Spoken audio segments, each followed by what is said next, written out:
এবার দেশের খবর। জুলাই আন্দোলনে রামপুরায় কার্নিশে ঝুলে থাকা তরুণ আমির হোসেনকে গুলি করা সহ দুজনকে হত্যা মামলার রায় ঘোষণা করা হবে ২৮ জুন। দুপুরে বিচারপতি গোলাম মর্তুজা মজুমদারের নেতৃত্বাধীন আন্তর্জাতিক অপরাধ ট্রাইব্যুনাল ১ রায়ের এ দিন নির্ধারণ করে। এর আগে গত ৪ মার্চ উভয় পক্ষের যুক্তিতর্ক শেষ হলে তা রায়ের জন্য অপেক্ষমান ছিল। পরে মামলাটি পুনঃশুনানি হয়। আজ শুনানি শেষে রায়ের দিন ধার্য করা হয়। মানবতাবিরোধী অপরাধের এ মামলায় ডিএমপির সাবেক কমিশনার হাবিবুর রহমান, খিলগাঁও জোনের সাবেক এডিসি রাশেদুল ইসলাম এবং রামপুরা থানার সাবেক ওসি মশিউর রহমান সহ আসামি মোট ৫ জন। তাদের মধ্যে একমাত্র এএসআই চঞ্চল চন্দ্র সরকার গ্রেফতার হয়ে কারাগারে আছেন।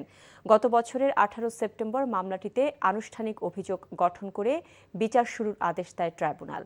মামলায় আসামিদের বিরুদ্ধে ২০২৪ সালের ১৯ জুলাই রামপুরার কার্নিশে ঝুলে থাকা যুবক আমির হোসেনকে গুলি, শিশু বাসিত খান মুসার মাথা ভেদ করে তার দাদি মায়া ইসলামের মৃত্যু এবং নাদিম নামে আরও এক ব্যক্তিকে হত্যার অভিযোগ আনা হয়।